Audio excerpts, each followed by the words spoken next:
Good afternoon, everyone. So thanks for joining me for today's little chat on the lovely Loralee show. So, as I often do, I start out with a question to get you thinking so we can open up the chat and the conversation.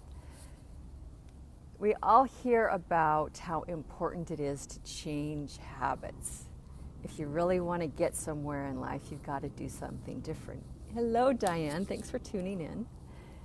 So there's always this conversation from the mind, or mental conversations, about how you've got to set your goals and do new things and go for it and charge after it. And how often does that really work? It doesn't really, does it? Hello, Joan. Thanks for tuning in. So I wanted to share some insights with you about what I feel like, why it's so difficult for people, for us to make changes, to make new habits. And it goes to understanding the body. And it has nothing to do with the mind. Even though we want to think we're in control, we're often not. Our body's what is running the show. And so then the question becomes, what is it about your body? How is that built? How is that wired and functions that makes it so difficult for you to A, change habits, but to really understand how that's driving much of what we do. So I'm going to just break that down, a few concepts for you today to understand a little bit about that. And then if you want more, please reach out to me, ask me about some of the resources that I have, the study groups that I have, where I be going to all these conversations much more in depth to help you understand really the relationship between your mind and your body, how it all works, and how that shows up by the things that you put on your plate and into your mouth, because it does have a big influence on how you eat, which then has a big factor in your physical health. So one of the ways it's really easy to explain or to really grasp how the body learns things and how it records information is, let's say that you're in a car accident. You're doing a hit from behind. And this is something, as a massage therapist, I've seen over the years several times. So you're hit from behind, and what do you get? A whiplash.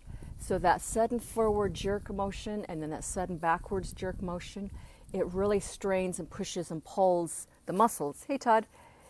And in that jerking, then the muscles record the incident, record the trauma. And so to compensate, then the muscles will bind up, and it can often throw the alignment of your neck vertebrae out of whack. And so you've got to go in and have chiropractic adjustment and massage to help relax the muscles. And oftentimes they won't unwind because they're still holding the emotional impact of that accident. And so, can you relate? Let me know if you can, if you've experienced it or if you've seen it with other people. The body holds memory. Every cell in your body is intelligent. It holds and records every experience you have in your life, whether it's a positive one, whether it's a traumatic one, whether it's getting rear-ended. That imprint of that experience is going to be recorded in your muscles, and so they bind up as a protective measure.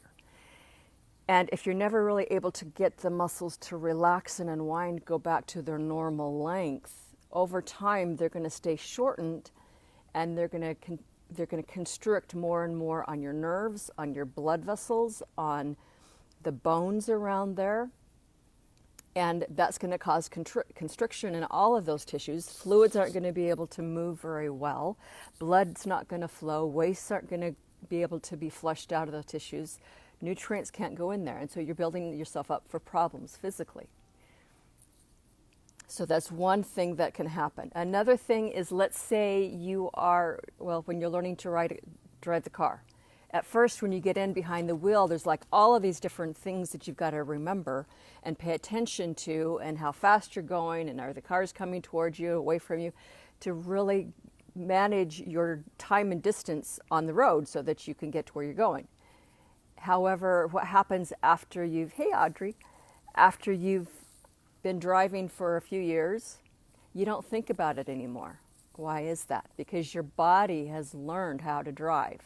Your body has been trained to look for all these different subtle indications on the road. Hey, Jean. And to gauge the distance between you and the other cars, to gauge how fast you're going, to look at the landmarks, to know how much time it takes to get from here to that landmark. So your body learns it. And so what do? We start putting on our makeup, we start eating, we start having conversations while we're driving, we're texting. We're not present. And that can cause problems. But the point is your body has learned how to do that. And so your conscious mind just kind of like goes out, checks out because you've got it.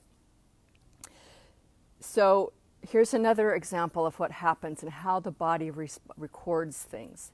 Let's say you grew up in an environment where the general atmosphere over several years was fairly critical and negative, where you felt like you couldn't do anything right.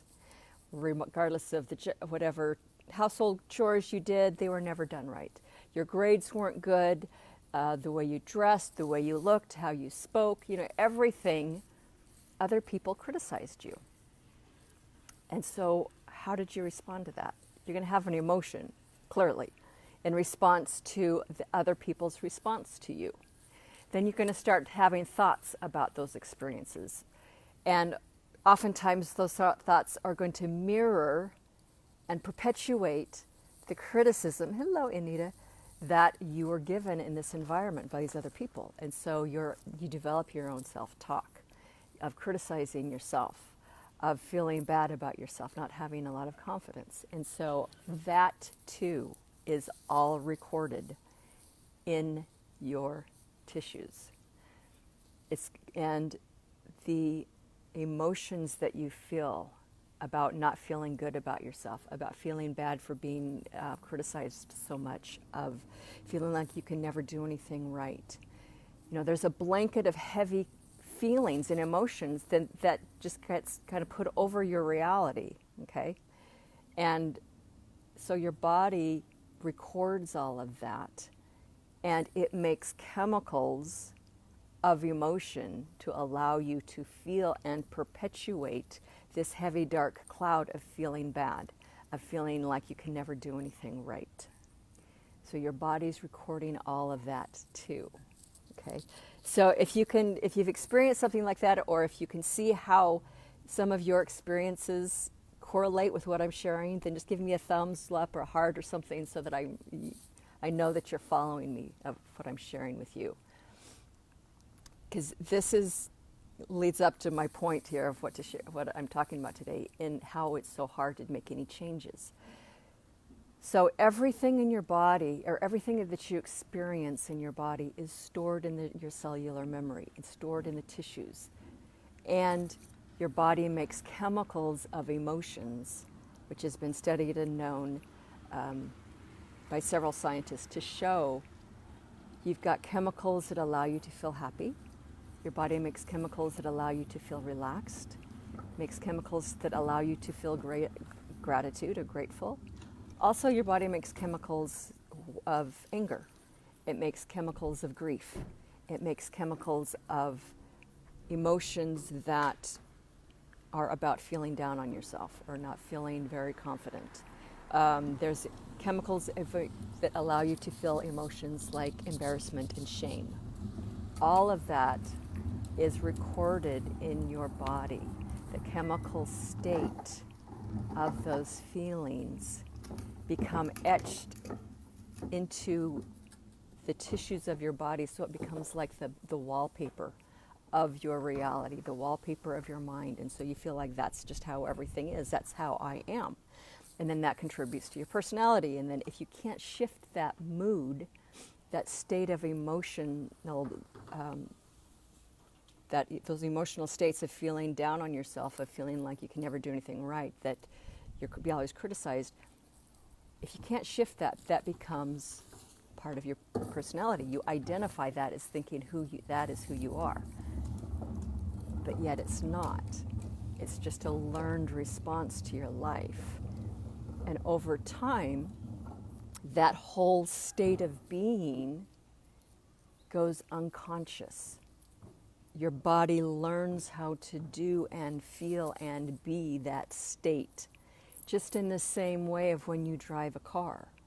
You memorize, your body memorizes those actions of how to do it so that your mind then checks out while you're texting and having a conversation and eating while you're driving. Okay, so it's important to understand that that's how the body functions, or that's what the body does, because when it comes time to making a change, you hit up immediately with what is embedded and recorded in your tissues. And it's the unraveling of that, of bringing the unconscious back into your conscious awareness again, so that you can see, oh, that's what I've been doing. This has become a pattern, a habit for me.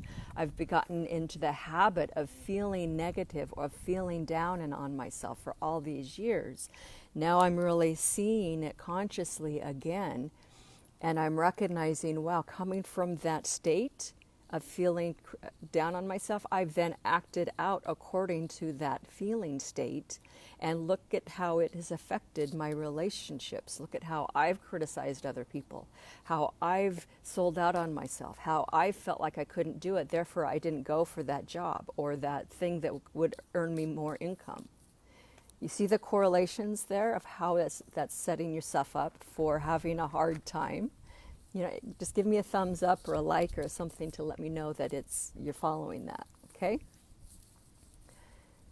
So that's the stuff that's really our inner work. And it's called work because it takes some time to really identify that and learn to ask questions and assess your outer experience so that you can draw the correlation to your inner life, your inner way of being, to say, oh, that's what I've been doing, that's what I've been creating, and how I've been responding to my life. And that's where I feel stuck, pain, anger, whatever the secondary layer of emotions are in response to what you've been doing, okay? So how to unravel all of that. There's a lot of inner work, like meditation and energy work that I share to help you understand how to do that. And key to that is to understand your energy system, like the different chakras and the meridians. Are you guys familiar with that? Just let me know. Just give me a heart or a like. That understanding the energy system also helps you, hello Jamie, understand the areas, or it's a beginning point to understand the areas where your body stores and processes various types of experiences, various types of emotions, various types of thoughts that you experience in response to your life. So everything your body is recording. And so when you understand your energy system, then you can look towards, say, for example, your third chakra, which is in your abdomen. And then you can start to understand the types of data, the types of information that is stored in that area of your body and in those organs, so that you can then start to unravel it or tap into it and start to shift the energy that's stored in your body to move you from a state of feeling like you can't do anything or feeling critical or depressed or down on yourself to a much more positive, uplifting state of being, like optimistic, of confident, of gratefulness, whatever the thing is that you want to develop. We can also use food to help us with that. This is something that I was sharing this morning with my group coaching program, the Freedom Club. So if you want some more information about that, if what I'm sharing with you here really sparks an interest in you, or really kind of triggers something of, oh, this is really interesting, I want to know some more, then contact me and I can share with you about my Freedom Club and how what we do in there helps you go much further into some of these conversations of what I'm sharing with you here, okay? We can also use food to help our body shift the emotional states that it has memorized. So how do we do that? Are you familiar with color therapy? Have you got, let me know, just give me a thumbs up or a response of, yes, you've heard about color therapy.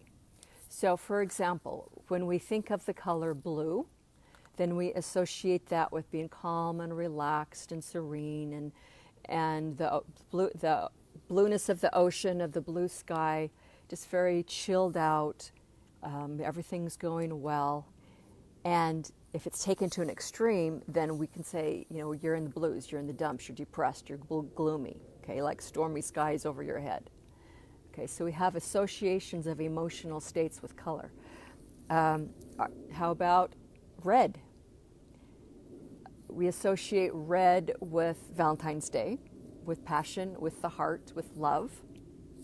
If that gets out of balance, we also associate red with anger, with violence, with war, with destructiveness, with lashing out. It can also be, the color red can also be associated with feeling connected to the earth, to having a sense of stability and groundedness, of security. Okay, what would be another one? The color of yellow. So if you're feeling down and doomy and in the dumps and depressed, then you could go outside, get some sunshine on you, and be around yellow. The color yellow we associate with cheerfulness, sunshiny, bright color emotions, childlike innocence and playfulness, and just being very bubbly and optimistic and joyful.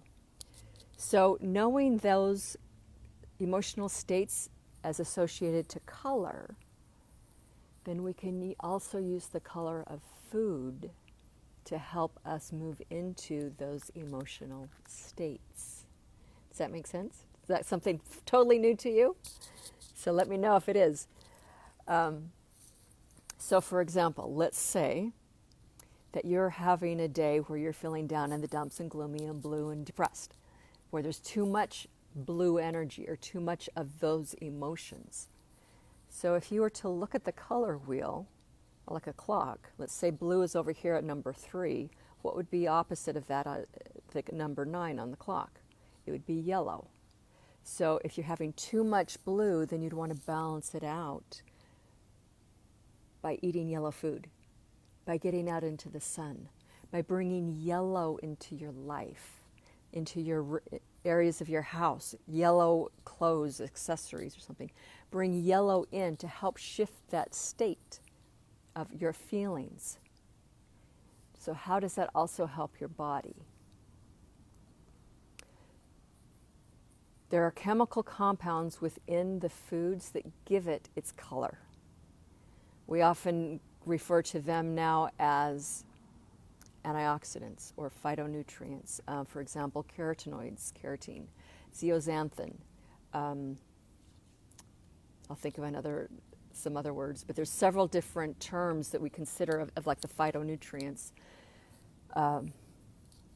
Luteins, if I said that right, that's another word, of the antioxidants. Those are the compounds that give the food their color. And when we eat those compounds, eat those foods, those compounds or molecules support the liver and the body in breaking down the chemicals of those emotional states that we no longer want. So for example, eating like yellow and orange foods, the compounds in those and nutrients that help give it its color help the liver break down and release and recycle the molecules of emotion that lead to the feelings of being down and depressed and in the dumps. Okay, so that's one way how we can use food to support our emotional well-being, to help the body learn to let go of what it has learned over time and habituated itself, and to learn to be literally a different way of being, into a different, more optimistic and positive and loving and expansive emotional states. Because the body can learn how to be that way too, not just in learning how to be depressed and glumpy and irritated and angry all the time. Okay, so if you'd like to know some more about how all of that works and how you can really apply it, then reach out to me. There's a lot of different concepts that I've touched on here, and we can go into it a lot deeper, and we do in my study groups and in my Freedom Club group coaching program. All right, so reach out to me, let me know if you want to learn some more about this, and I'm happy to share some information with you. Okay, so thanks for tuning in, thanks for being here. I'd love to know your comments, what you found valuable or most enjoyable about this video of what I shared. If it's new information for you, it's cool. If you want some references, I can give you lots of books and some documentaries of things that I've studied of where I've learned all of this information. So I'm happy to share that with you too. All right? So enjoy the rest of your day, your afternoon, and I will talk to you soon. Take care.